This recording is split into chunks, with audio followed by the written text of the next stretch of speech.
வணக்கம். ஞாபகம் வரைக்கும் நான் காய்ச்சிடுவோம். அதால இன்றைக்கு அடிக்கடி கதைக்க வேண்டியதாக இருக்குது. என்னென்னா இந்த அடிக்கடி ஒரு இதொன்று சொல்கிற வினம் சரணடைஞ்ச புலித்தேவன் நடேசனை வெள்ளக்கொடியோட சரணடைஞ்சவையில் கொலை செஞ்சது இளைஞர் இராணுவம் அண்டு தூக்கி கொண்டு ஓடி திரியினேன். இப்போ கனகாலமாக ஓடி திரியினேன். ஜெனிவா அங்கே இங்கே போகாத இடம் இல்லை. சரி, இந்த ரெண்டு பேர்ட்ட பேர் என்னன்னு சொல்கிறது. சரணடைஞ்சவர்களை ஆயுதத்தை பாரம் கொடுத்த ஒரு யுத்தத்தில் சரணடைந்தவர்களை கொள்வது சர்வதேச சட்டங்களுக்கு அமைய யுத்த சட்டங்களுக்கு அமைய பாரிய ஒரு குற்றம், யுத்த குற்றம். அது சரியா?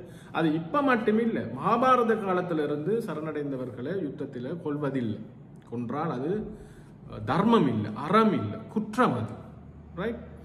ஆகவே எனக்கு தெரிஞ்சு புலித்தேவன் நடேசன் மட்டுமே இல்லை, ஒரு 40 பேர் சரணடைஞ்ச வேணும் அந்தண்டு காலம். இவையால் புலித்தவனை நடேசன் தான் சொல்லினேன். மெட்டாக்கலைன்னு சொல்கிறேன்னு எனக்கு தெரியல.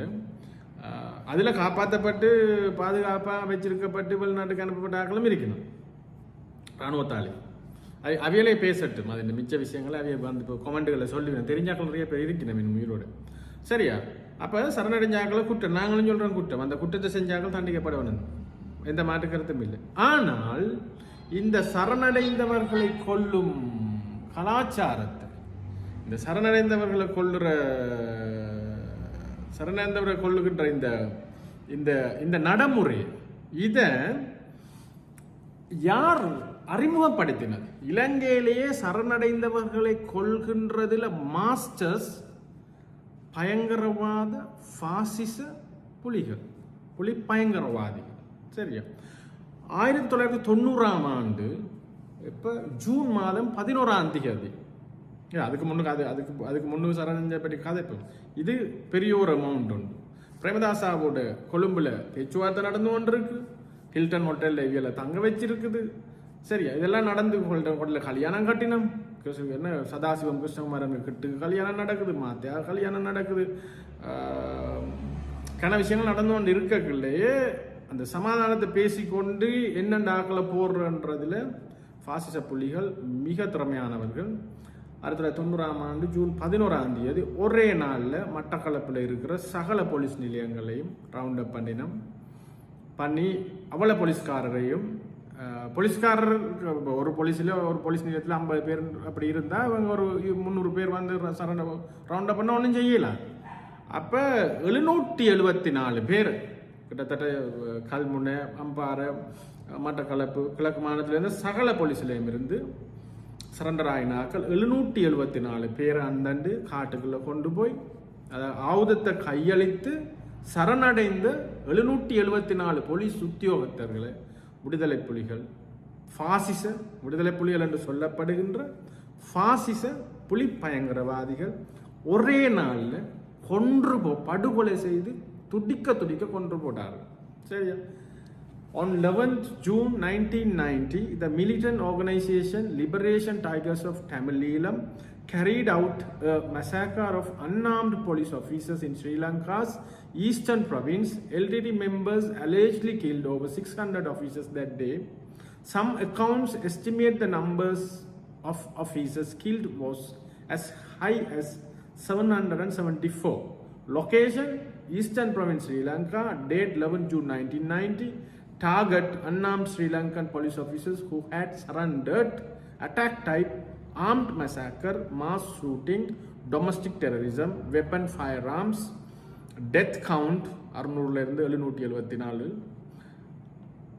600 to 775 police officers, 10 soldiers. Perpetrator LTT. அதாவது ஒரே நாளில் சரணடைஞ்ச 774 பேரை கொண்டு போய் மாஸ் மர்டர் பண்ணினது LTT. அப்போ ஏன் இது எவ்வாறு இது நடந்ததுன்னா, இப்படி இவியல் அட்டாக் ரவுண்ட் அப் பண்ணினோன்னு கொழும்போட போலீஸ் நிலைய அதிகாரிகள் தொடர்பு கொண்டு கொழும்புல இருந்து ஓடர் வருது, சண்டை பிடிக்காங்க, சரண்டை பண்ணுங்க, ஆயுதங்களை கையளிச்சு சரண்டை பண்ணுங்க, அவியல் விடுவினமன்ட்டு. அப்போ போலீஸ்காரர், இப்போ போலீஸ் இராணுவம் எல்லாம் ஓர்டருக்கு தான் அமைய வேலை செய்கிறது. அப்போ அவங்க சரண்டர் பண்ணிட்டாங்க. சரியா? சரண்டர் பண்ணினா சில போலீஸ் ஆஃபீஸர்ஸ் கடும்படியாக நின்றுருக்காங்க, வாய்ஸ் மாதிரி, இல்லை நாங்கள் சண்டை பிடிச்சி சாகுறோம். அப்போ திருப்பியும் இல்லை நாங்கள் சொல்கிற ஓர்டருக்கு அடி பண்ணியுங்கள் அங்கேருந்து வருது ஆர்டருக்கு அடிப்படையாட்டு உனக்கு நாளைக்கு வேலையும் இல்லை ஒன்றும் இல்லை அப்படி தானே.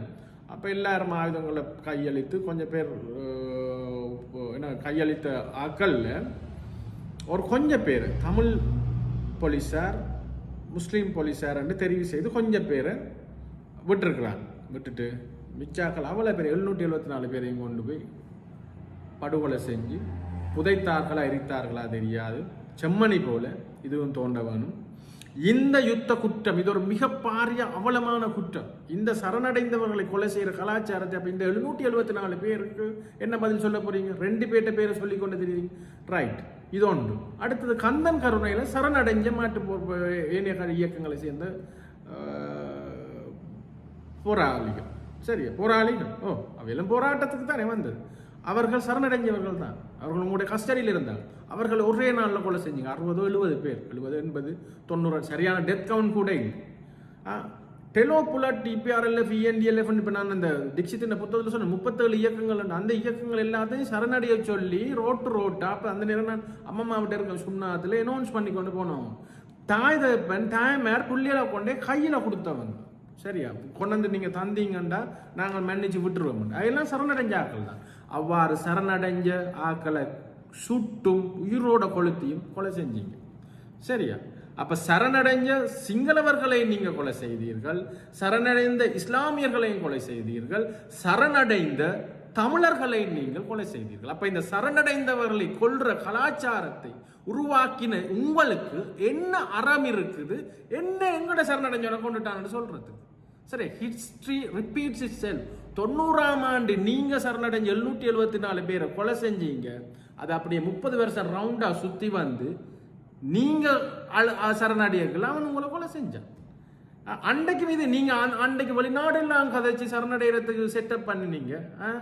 விஜய் நம்பியார் அந்த என்ன பிரிட்டிஷ் ஜேர்னலிஸ்ட் இப்படி பசில் இப்படி உண்டு. அதே மாதிரி அன்றைக்கு அவங்களும் அந்த 774 போலீஸ்காரரும் அங்கெல்லாம் தொடர்பு கொண்டு அங்கே இருந்து மெசேஜ் வந்து சரி இப்போ சரணடைங்க, பிரச்சனை இல்லை, ஆயுதங்களை கீழே வைங்க, அவையோட நாங்கள் புலியோட பேசிட்டோம், அவையில் உங்களை எல்லாரும் விட்டுருவினோம் என்ற நம்பிக்கையை கொடுத்துத்தான் அவர்களை சரணடைய வச்சு அவர்களை கொண்டு போய் கொலை செஞ்சீங்க. அப்ப நம்பிக்கை துரோகம் என்றது உங்களுடைய ரத்தத்திலேயே ஊறினது. நீங்கள் விடுதலை போராளிகள் அல்ல. ஜெயகாந்தன் சொன்ன மாதிரி பத்மநாபாட செத்த வீட்டுல நீங்கள் வெறுமனவே ஆயுதங்கள் மேல் மோகம் கொண்ட பாசிச மனநோயாளிகள். சரியா, உங்களுடைய குற்றங்கள் எண்ணிலடங்காதவை. இதை யாரும் இந்த மாதிரி ரிசர்ச் பண்ணி சொல்றதுக்கு ஆக்கள் இல்லை. அந்த ஒருத்தன் பைத்தியக்கார மாதிரி பார்லிமெண்ட்ல போய் கத்தி கொண்டிருக்கிறானே, எந்த தேசிய தலைவர் கத்துறானே ஒரு சுயாதீன எம்பி, அங்க எழும்பி அவனுக்கு பதில் கொடுக்கறதுக்கு ஒரு திறமை இல்லை. சரியா, இந்த சுயாதீன எம்பியால நீங்க பாருங்க தமிழ் மக்களை சிங்கள மக்கள் வெறுக்கிற ஒரு மனநிலை ஒன்றை இவன் உருவாகி கொண்டிருக்கிறான். சரியா, இவனுக்கு இந்த வரலாறு தெரியுமோ தெரியாது, இந்த முட்டாளுக்கு தெரியா எங்கள்கிட்ட நிறைய இருக்குது அவற்றை ஆதாரங்கள் நாங்கள் வெளியிடுறோம் காலங்கள். ஆனால் இந்த பாசிச சரணடைந்தவர்களை கொள்ளுகின்ற யுத்த குற்றங்களை இந்த யுத்தத்தில் அறிமுகப்படுத்தல இந்த பாசிசம். அப்ப இவனை பிடிச்சு கொண்டு போய் ஐசிசி இன்டர்நேஷனல் கிரிமினல் கோர்ட்டில் இந்த குற்றங்களை செய்தாக்கள்ல மிஞ்சி இருக்கிறால கொண்டு நாங்கள் எலக்ட்ரிக் கதிரையில மின்சார கதிரையில இருத்த வேண்டாம். இந்த யுத்த குற்றங்களை செய்தார்கள், கந்தன் கருணையை கொன்றவர்கள் எஞ்சி இருக்கிறார்களை தேடி பிடிச்சி எந்த நாட்டில் இருந்தால் கொண்டு போய் சர்வதேச நீதிமன்றத்தில் மின்சார கதிரையில இருத்த வேண்டாமா? இங்கு இந்த ஏனைய இயக்கங்கள் சரணடைந்தவரை கொலை செஞ்சவர்கள் இப்ப இருக்கிறார்களை தேடி பிடிச்சு கொண்ட இருத்த வேண்டாமா? இருத்துவம். யுத்த குற்றங்கள் என்றால் யுத்தத்தில் ஈடுபட்ட 2 தரப்பு செய்த குற்றங்கள் தான். ஆகவே இந்த வரலாறுகளை தெரிஞ்சு கொள்ளுங்க. இவர்கள் எவ்வளவு மோசமான பாசிச இவர்கள் செஞ்ச கிரைம்ஸ், எண்ணிலடங்காத குற்றங்கள் செய்தவர்கள் தான் இவர்கள். நெடுகளும் மற்றவர்களுக்கு கையை காட்டி கொண்டிருக்கிறார்கள். இதை தெரிஞ்சு கொள்ளுங்க. வரலாறு முக்கியம் மக்களே. பேசுவோம் தொடர்ந்து.